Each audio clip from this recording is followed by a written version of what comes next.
여러분, 인생에 있어서 속도보다 중요한 게 뭔지 아십니까? 방향입니다.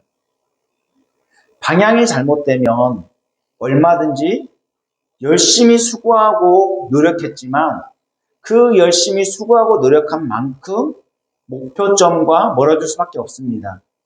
서울을 가기 위해서 고속도로로 진입했다고 가정할 때 만약 하행선을 타게 되면 어떻게 됩니까? 내달린 거리만큼 그만큼 다시 돌아와야만 하는 그런 어려움이 있습니다.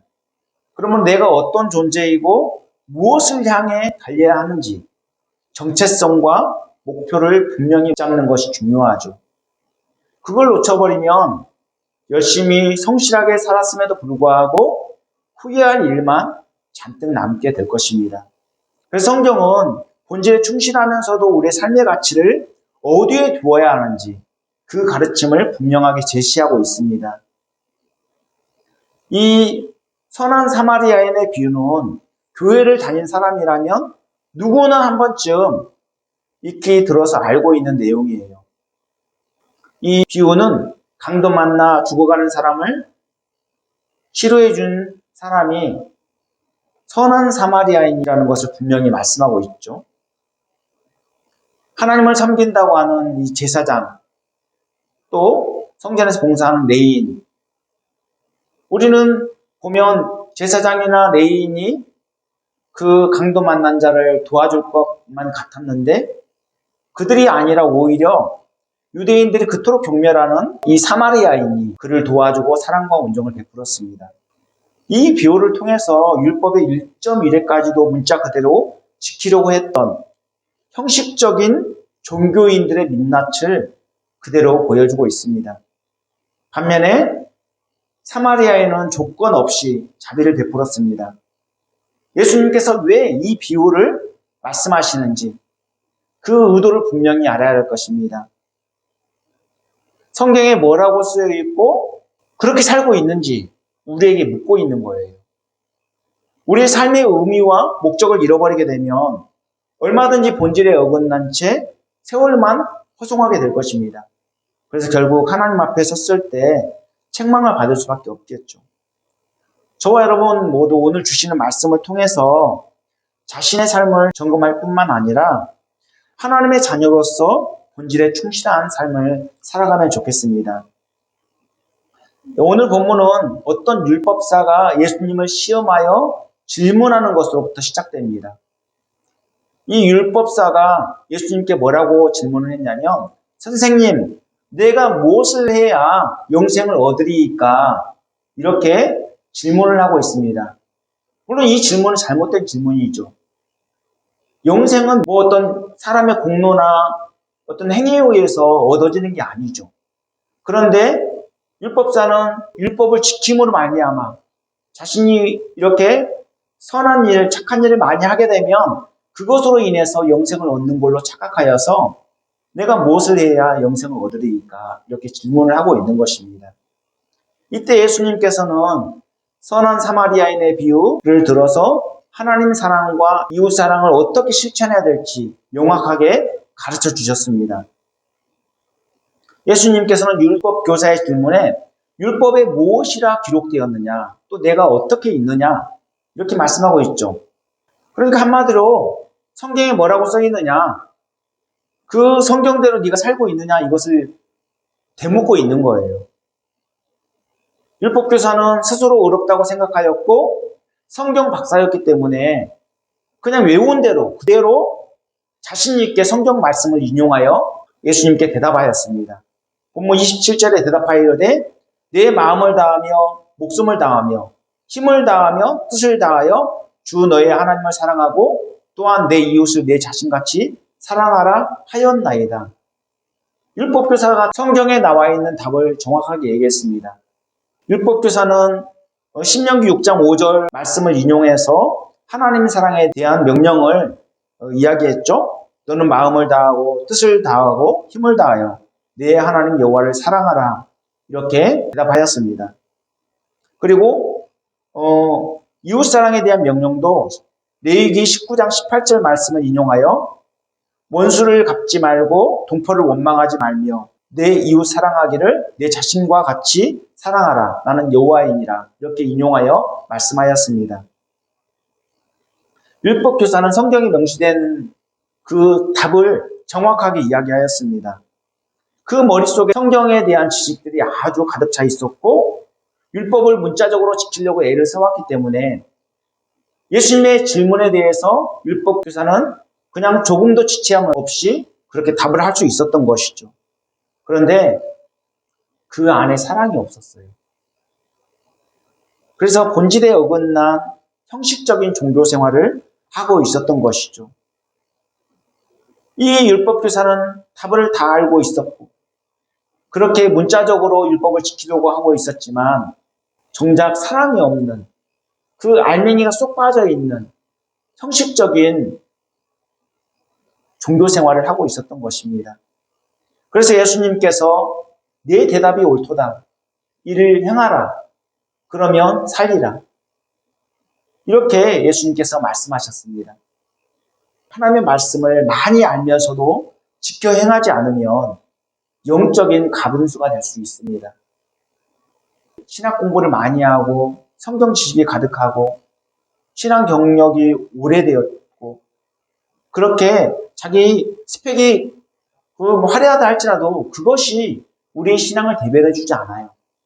중요한 것은 우리 안에 정말 예수님을 사랑하는 그 마음이 있느냐. 그 초심으로 돌아가야 되는 그 예수님을 향한 순수한 마음, 그 순수한 사랑, 그것이 우리에게 있는지 늘 점검하고 돌이켜 보아야 될 것입니다. 율법교사는 겸손하기보다는 오히려 교만해져서 머리만 커진 형식주의자가 되어버렸습니다. 어깨에 힘이 잔뜩 들어간 종교인이 되어버린 것입니다. 바른 신자라면 어떻게 그 말씀대로 순종하며 살까? 이런 질문을 하면서 거룩한 부담이 작동될 수밖에 없는 것입니다. 그러면서 자신의 무능함을 인정하고 매일 매순간 성령의 도우심을 구하며 그렇게 살아가게 되는 것이죠. 야고보서 2장 26절에 행함이 없는 믿음은 죽은 것이라고 말씀하고 있습니다. 그리고 요한계시록 1장 3절에 이 예언의 말씀을 읽는 자와 듣는 자와 그 가운데 기록된 것을 지키는 자는 복이 있다. 읽는 자가 복이 있다고 말씀하신 것이 아니라 듣는 자가 복이 있다고 말씀하신 것이 아니라 읽는 자와 듣는 자와 그 가운데 기록된 것을 지켜 행하는 자가 복이 있다라고 말씀하고 계신 것입니다. 신자에게는 하나님의 말씀을 내면화시켜 실행 순종하는 자세가 너무나도 중요합니다. 율법 교사는 질문하는 의도가 상당히 불순합니다.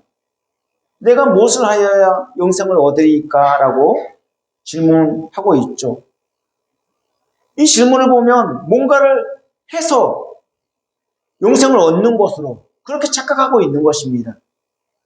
자신의 행위로 구원과 영생을 얻을 수 있다고 그렇게 생각하고 있는 것입니다. 그러니 얼마나 삶이 피곤하겠습니까? 그러나 우리에게 주신 모든 것은 다 하나님의 은혜로 주어진 것들이에요. 우리가 수고하고 노력해서 얻어진 게 아니에요. 가장 값진 구원과 영생도 하나님께서 값없이 일방적으로 베풀어 주신 은혜의 결과입니다. 그러므로 누구도 자랑할 것이 못 되는 거예요. 율법교사는 자기 의를 드러내기 위해서 또다시 예수님께 질문하였습니다. 그렇다면 참된 이웃이 누구냐는 것이죠. 내 이웃이 누구입니까? 이렇게 묻죠. 그래서 예수님께서는 선한 사마리아인의 비유를 들어서 설명하셨습니다. 이 비유에서 어떤 사람이 길을 가다가 여행 중에 강도를 만나게 되는데 강도로부터 맞아서 초죽음 상태가 되어져 버려져 있었습니다. 뜻밖의 참변을 당한 것이죠. 본문 30절에 예수께서 대답하여 이르시되 어떤 사람이 예루살렘에서 여리고로 내려가다가 강도를 만나매 강도들이 그 옷을 벗기고 때려 거의 죽은 것을 버리고 갔더라고 그 상황을 아주 잘 묘사하고 있습니다. 옷을 벗기고 때려 거의 죽은 사람처럼 되어버린 것입니다. 이 사람은 예루살렘에서 여리고로 내려가다가 강도를 만난 것이죠. 예루살렘에서 여리고까지 거리는 불과 27km 정도밖에 되지 않아요. 그런데 그 고도 차이가 무려 1000m도 넘게 차이가 나는 거예요. 예루살렘은 해발 760m 고산 지대에 위치해 있는 반면에 여리고는 해수면보다 오히려 더 낮은 250m나 더 낮은 그런 지대에 위치해 있었습니다. 이런 이유로 인해서 예루살렘에서 여리고로 내려가는 길은 상당히 가파르고 비탈진 길입니다. 더욱이 길이 꾸물꾸물하고 수많은 암석들이 군데군데 있어서 굉장히 험한 험로이고 또 도적들이 자주 출몰하는 지역이에요. 당시에는 이제 먹고 살기 힘들었기 때문에 생계형 도적들이 참 많았습니다. 그로 인해서 그 길을 지나가는 사람들은 이렇게 많은 강도를 만나기도 했습니다. 강도를 만나 참배를 당한 사람은 죽은 사람처럼 되어 있었습니다. 여기 거의 죽은 것으로 번역된 헬라어 헤미나데스는 절반이라는 헬라어 헤미와 죽다라는 의미를 가진 드네스코가 결합된 합성어입니다. 아마도 강도들은 이 사람이 죽은 것으로 알고 버리고 갔을지도 모릅니다. 여하튼 이 사람은 누군가의 도움 없이는 도저히 살아날 가망이 전혀 없는 그런 사람입니다. 예수님께서는 이렇게 절박한 상태에 놓인 사람에 대해서 각각 어떻게 반응하는지 세 사람을 비유적으로 설명하였습니다. 제일 먼저 누가 등장합니까? 한 제사장이 등장합니다. 본문 31절에 마침 한 제사장이 그 길로 내려가다가 그를 보고 피하여 지나갔다라고 말씀하고 있습니다. 한 제사장이 나타나는데 그가 강도 만나 죽어가는 그 사람을 보고 그냥 지나쳐 버린 것입니다. 제사장은 종교 지도자니까 당연히 도와줄 거라고 생각했는데 정말 의외의 반응이죠. 하나님께 드린 제사를 집례하고 종교적 의무를 다하기 위해서 힘을 쏟고 열의를 다하지만 정작 도움이 절실한 사람을 보고도 피하고 외면해 버렸던 것입니다. 왜 이 제사장은 강도 만나 죽어가는 사람을 보고 그냥 피하여 지나쳤을까요? 성경이 분명히 밝히고 있진 않지만 두 가지 측면을 한번 생각해 볼 수 있습니다. 첫째로 혹시 자신에게 피해가 생기지 않을까? 그런 염려 때문에 그 길을 빨리 통과하고 싶었을 것입니다. 둘째로 이미 죽은 사람으로 여겨서 의도적으로 피했을 수도 있습니다. 왜냐하면 그 율법에 보면 시체를 만지게 되면 부정하게 되거든요. 레위기 21장 1절에 여호와께서 모세에게 이르시되 아론의 자손 제사장들에게 말하여 이르라. 그의 백성 중에서 죽은 자를 만짐으로 말미암아 스스로를 더럽히지 말려니와 라고 규정하고 있습니다.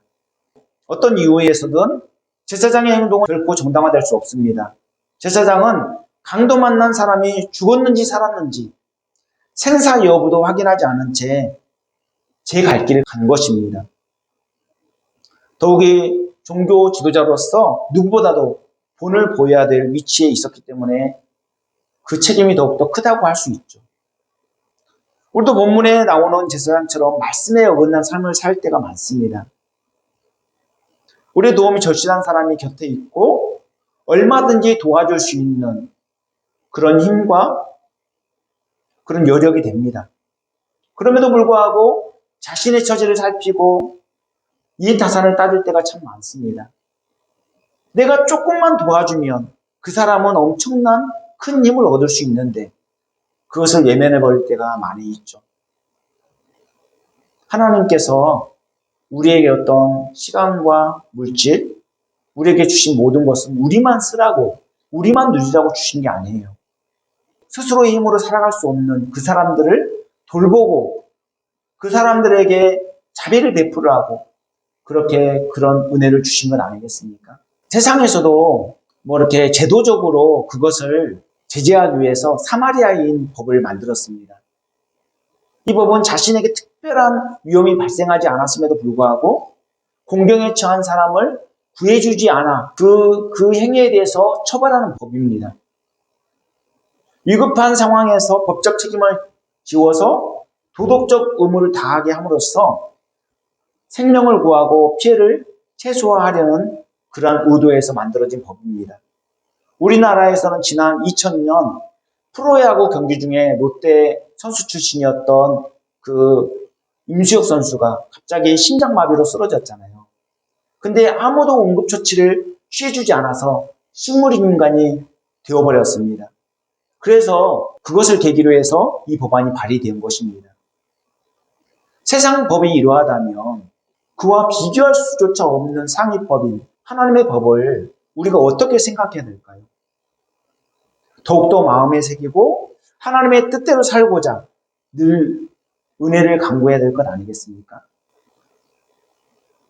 본문에 보니까 성전에서 봉사한 레위인은 어떻습니까? 레위인도 그 사람을 보고 피하여 그냥 지나갔다라고 말씀하고 있습니다. 본문 32절에 또 이와 같이 한 레위인도 그곳에 이르러 그를 보고 피하여 지나갔다라고 기록되어 있죠. 구약시대의 레위인들은 이스라엘 전역에 흩어져서 하나님의 말씀을 가르칠 뿐만 아니라 본을 보이며 영적 리더 역할을 했습니다. 각 지파들이 공급해주는 양식을 먹으면서 그것으로 생계를 유지하며 살았던 사람들입니다. 그리고 성전에서 봉사하고 영적 리더로서 본을 보이는 그런 특권층이었죠. 그런 사람들이 도움이 필요한 사람을 돌봐야 될 책임은 당연한 것입니다. 그런데 그런 책임이 있었음에도 불구하고 그를 외면해 보는 것입니다. 반면에 어떤 사마리아인은 어떻게 반응했습니까? 여행하는 중에 그를 보고 불쌍히 여겨 응급처치를 한 후 주막에 데리고 갔습니다. 어디 그뿐입니까? 주막 주인에게 간호비용까지 지불해 가면서 사랑과 온정을 베풀었습니다. 사마리아인이 주막 주인에게 지불한 이 데나리온 둘은 이틀치 품삯입니다. 그러니까 결코 작은 물질이 아니죠. 사마리아인은 물질과 시간, 온 마음을 다해 사랑을 실천한 것입니다. 선한 사마리아인은 기름과 포도주를 상처에 부어 응급조치를 취하고 짐승에 태워서 주막으로 데리고 가서 보살핌을 받게 하고 모든 비용까지 다 책임지려고 하였습니다. 이 모습을 볼 때 과연 쇼라고 생각할 수 있겠습니까? 이 사람이 뭘 바라고 어떤 보상을 바라고 사랑과 온정을 베풀었겠습니까? 아무런 조건이 없어요. 그냥 그 사람을 보고 불쌍히 여기는 마음으로 그를 도운 거예요. 이 마음이 바로 예수님의 마음입니다. 죄와 허물로 죽을 수밖에 없는 우리를 그냥 일방적으로 찾아와 주셔서 우리에게 사랑과 은혜를 베풀어 주신 그 예수님의 마음, 그것을 우리가 볼 수 있는 거예요. 사랑의 실천은 지식적으로 되는 게 아닙니다. 또 결심만으로 되는 것도 아니에요. 중요한 것은 그 안에 사랑이 있어야 돼요. 그 안에 사랑이 있으면 그 사랑이 자연스럽게 표출될 수밖에 없어요. 선한 사마리아인에게는 예수님의 성품이 담긴 사랑이 있었습니다. 예수님의 아름다운 성품이 그 안에 있었기 때문에 강도 만나 죽어가는 사람을 불쌍히 여기고 조건 없이 도와줄 수 있는 단계로 나아가게 된 것입니다.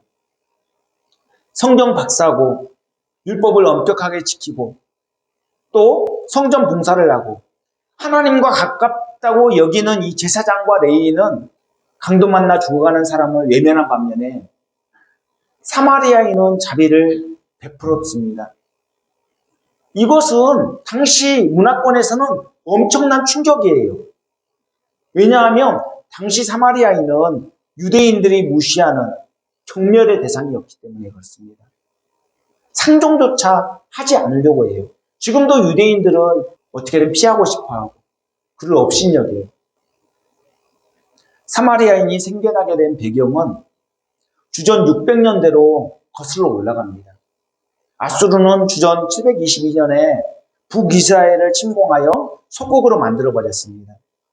그리고 이스라엘의 단일성을 배제하기 위해서 종교 혼합 정책과 혼혈 정책을 폈습니다.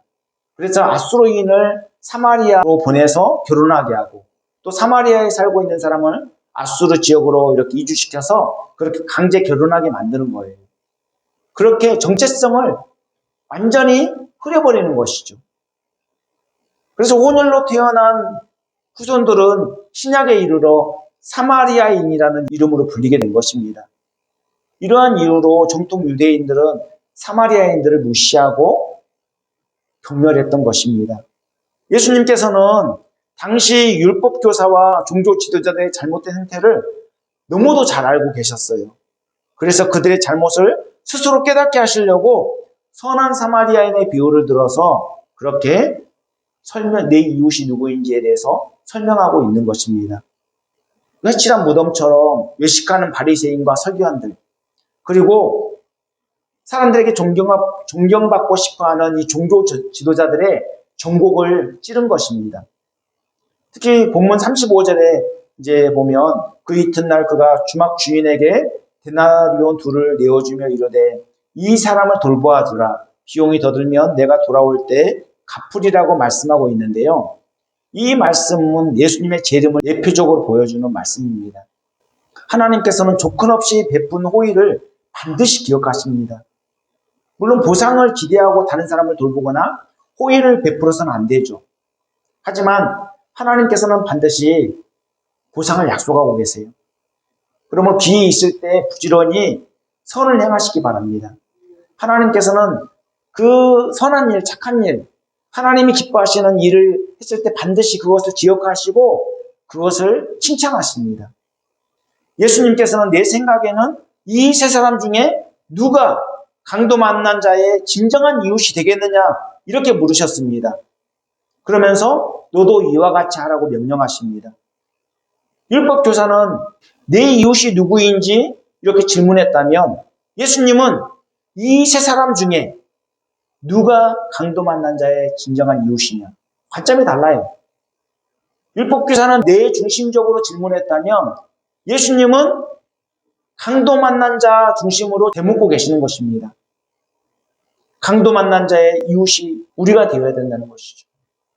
우리가 다른 사람들을 돕는다고 할 때 우리는 갑의 위치에 설 수가 있습니다. 돕는다고 교만해 줄 수 있습니다. 하지만 돕는 주체가 누구입니까? 돕는 주체가 삼위일체 하나님이세요. 우리는 다만 복의 통로로 사용될 뿐입니다. 우리로 하여금 도울 수 있도록 그런 모든 조건들을 충족시켜 주시고 그렇게 우리를 도구로 사용해 주신 것에 오히려 우리가 감사해야 되는 것이죠. 우리는 도울 힘이 전혀 없지만 하나님이 우리에게 은혜를 주셔서 그렇게 누군가를 돕게 된 것이기 때문에 그것으로 인해서 우리는 감사해야 되고 우리는 겸손해져야 됩니다. 그런 의미에서 우리는 선을 행할 때 자기 의를 드러내서는 안 돼요. 모두 예수님의 의를 반영해야만 합니다. 율법교사는 율법 박사이고 율법을 나름 잘 지킴으로써 스스로 의롭다고 여겼지만 율법의 요구를 완전히 지킬 수 없는 사람입니다. 율법의 요구는 하나님의 명령에 순종하면 복을 받고 영생을 누린다는 것입니다. 반대로 불순종하면 저주가 임하게 됩니다. 그러니까 순종하면 복을 받고 불순종하면 저주가 임합니다. 그러니까 하나님의 명령은 취사 선택할 문제가 아니라 생존이 달린 문제예요. 그래서 레위기 18장 5절에 너희는 내 규례와 법도를 지키라. 사람이 이를 행하면 그로 말미암아 살리라. 나는 여호와이니라. 이렇게 규정하고 있습니다. 모든 사람은 아담의 범죄로 인해 죄인으로 태어나죠. 그렇기 때문에 어떤 죄인도 하나님의 명령에 완전한 순종은 불가능합니다. 전적 무능력, 전적 타락한 존재가 어떻게 하나님의 명령에 완전하게 순종할 수 있겠습니까? 그래서 모든 인간은 하나님의 자비와 긍휼을 구할 수밖에 없는 것이죠. 갈라디아서 3장 11절에 하나님 앞에서 아무도 율법으로 말미암아 의롭게 되지 못할 것이 분명하니 이는 의인은 믿음으로 말미암아 살리라 이렇게 밝히면서 13절에 그리스도께서 우리를 위하여 저주를 받은 바 되사 율법의 저주에서 우리를 속량하셨으니 기록된 바 나무에 달린 자마다 저주 아래 있는 자라. 우리가 저주 아래 있었지만 예수 그리스도의 속량으로 말미암아 의롭게 된 것입니다. 그 은혜가 얼마나 감사합니까? 또 의롭게 되어졌다고 해서 우리가 의를 행할 수 있습니까? 우리에게서는 의가 나올 수가 없어요. 우리는 계속해서 예수님을 닮아가는 과정이 필요하고 예수님을 의지하지 않고는 우리는 어떤 한 가지도 선을 행할 수 없는 그런 존재입니다. 인간은 율법을 지킴으로써 구원을 받는 것이 아니라 오직 예수님을 믿음으로 말미암아 구원을 받습니다. 또 선을 행하는 것도 그 예수님의 도우심을 얻어서 우리가 선을 행할 수 있는 것이죠. 율법은 우리가 하나님의 법대로 살 수 없는 죄인임을 깨닫게 하고 구원자가 필요하다는 것을 알려줄 뿐이에요. 그리고 구원자 대신 예수님께로 인도하는 역할을 합니다. 그리고 예수님으로 인한 소망과 확신을 갖게 하죠. 그리고 어떻게 살아야 될지 바른 길도 제시해 줍니다. 그러나 율법은 직접적으로 영생과 구원을 안겨주지 못합니다. 오직 구원과 영생은 예수님을 믿음으로 말미암아 하나님의 은혜로 주어지는 것이죠. 그러므로 멸망받을 죄인은 오직 하나님의 자비와 긍휼을 구할 수밖에 없는 것입니다. 하나님의 자비와 긍휼의 극치가 무엇입니까? 그것이 바로 십자가예요. 하나님은 세상을 이처럼 사랑하사 독생자 예수 그리스도를 아낌없이 내어주셨습니다. 예수님께서 하나님께 온전한 순종을 하심으로써 하나님의 공의를 만족시켜 드렸습니다. 예수님의 순종은 두 측면으로 이해할 수 있어요. 우리의 죄에 대한 형벌을 다 받으셨다는 측면에서 수동적 순종이라고 할 수 있죠. 그리고 하나님께서 요구하신 율법의 요구를 다 행하셨다는 측면에서 능동적 순종 또는 적극적 순종이라고 할 수 있습니다. 예수님께서는 수동적 순종을 통해 우리가 받아야 될 형벌을 다 받으심으로써 우리의 죄 문제를 다 해결해 주셨습니다. 그리고 능동적 순종의 의를 우리에게 전가시켜 주심으로써 우리는 그것에 근거하여서 하나님께 담대히 나갈 수 있는 존재가 된 것이죠. 이 예수님의 십자가의 은혜를 통해서 신성한 교환이 이루어진 것입니다. 우리의 저주를 다 가져가시고 예수님이 우리에게 복을 주신 거예요. 우리에게 사망을 가져가시고 우리에게 생명을 주셨습니다.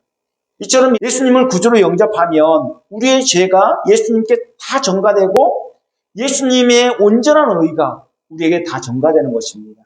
그래서 우리가 죄인이지만 의롭다고 여겨지는 거예요.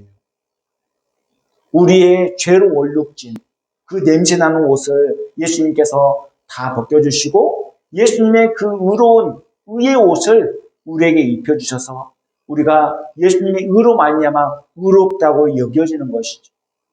이 얼마나 엄청난 은혜입니까? 인간은 도저히 갚을 수 없는 일방적인 은혜입니다. 우리가 이 은혜를 받은 거예요. 그러므로 어떻게 살아야 되겠습니까? 본질에 충실한 삶을 살아가야 되지 않겠습니까? 비본질적인 것에 마음 상해하거나 거기에 집착하는 것이 아니라 본질에 충실하면서 그 사랑을 실천해 나가야 되지 않겠습니까? 이제 말씀 마치려고 합니다. 본문의 말씀은 어떤 율법교사가 예수님을 시험하여 무엇을 하여야 영생을 얻을 수 있는지 엿줍는 것에서 시작되었습니다. 스스로 의롭다고 여길 뿐만 아니라 율법사였던 율법교사는 율법에 무엇이라 기록되었느냐고 예수님께서 되물었을 때 성경에 근거하여서 착착 대답하였습니다. 성경은 하나님 사랑과 이웃 사랑을 실천하는 것을 명령하고 있었습니다. 그런데 죄인은 그 누구도 이 명령을 온전히 지킬 수 없습니다. 왜냐하면 인간은 율법을 완전하게 지킬 수 없을 뿐만 아니라 율법의 행위로는 구원을 얻을 수 없기 때문입니다. 오직 구원과 영생은 예수님을 믿음으로 말미암아 하나님의 은혜로 주어지는 것입니다. 그러므로 멸망받을 죄인은 오직 하나님의 자비와 긍휼을 구할 수밖에 없는 것입니다. 예수님께서는 제사장, 레위인, 사마리아인을 등장시켜서 누가 강도 만난 자의 참된 이웃인지를 가르쳐 주셨습니다. 예수님께서 선한 사마리아인의 비유를 든 것은 예수님의 십자가 사랑의 근거한 사랑을 보여주고 있는 것입니다. 우리는 선한 사마리아인을 보면서 예수님의 사랑을 생각할 수밖에 없습니다. 예수님은 하나님의 아들이시며 죄가 전혀 없으시지만 자기 백성들의 죄를 대속하기 위해서 온갖 모욕을 당하시고 심지어 십자가에 못 박혀 죽으시기까지 하셨습니다. 사랑과 긍휼이 풍성하신 예수님은 강도 만나 죽어가는 사람처럼 죄와 허물로 죽어가는 우리 인생들에게 찾아오셔서 우리에게 구원의 은혜를 베풀어 주신 것입니다. 그래서 높고 높은 보좌 위에서 낮고 천한 인간의 몸을 입고 이 땅에 오셔야만 했던 것이죠. 예수님께서는 우리의 죄에 대한 형벌을 다 받으실 뿐만 아니라 하나님께서 요구하신 율법의 요구를 다 행하셨습니다. 그 표현의 극치가 바로 십자가죠. 누구든지 예수님께서 나를 위해 십자가에 못 박혀 죽으셨다는 것을 믿을 때 예수님과 함께 죽고 예수님과 함께 다시 사는 그러한 은혜를 누리게 되는 것입니다. 예수님의 십자가 희생을 통해 우리는 죄 문제를 해결을 받고 하나님께 담대히 나갈 수 있게 되었습니다. 선한 사마리아인을 보면서 모든 것을 희생하여 우리를 살리시려는 예수님의 마음을 엿볼 수 있습니다. 내가 어떤 존재인지 바로 알고 어디를 향해 가고 있는지 바로 알 때 본질에 충실한 삶을 살 수 있고 어떤 상황에서든 하나님 보시기에 합당한 사랑을 실천할 수 있는 것입니다. 저와 여러분 모두 하나님의 은혜로 구원받은 백성으로서 예수님의 심장을 가질 뿐만 아니라 그 받은 사랑에 감사하면서 하나님 사랑과 이웃 사랑을 실천해 나가면 좋겠습니다. 기도하겠습니다. 사랑과 은혜가 풍성하신 하나님, 하나님 사랑과 이웃 사랑에 대해서 수없이 듣고 이것이 신앙의 본질이라는 것을 알고 있으면서도 우리는 우리의 연약함, 무력함으로 인해서 실천하지 못하고 있습니다. 우리에게는 사랑할 수 있는 힘이 전혀 없습니다. 사랑의 원천이신 예수님께서 우리를 사랑으로 감싸주셔서 어떤 상황과 조건 속에서도 그 예수님의 사랑으로 그 사랑을 실천할 수 있도록 인도하여 주시옵소서. 예수님께서 우리에게 부어주신 무조건적 사랑의 근거에서 우리도 조건 없는 사랑을 할 수 있도록 인도하여 주시옵소서. 무엇보다도 내가 받은 사랑에 감사하며 주님의 사랑이 절실한 사람들에게 그 사랑을 전하는 메신저가 되게 하여 주시옵소서. 이 모든 말씀 예수님 이름 받들어 기도합니다. 아멘.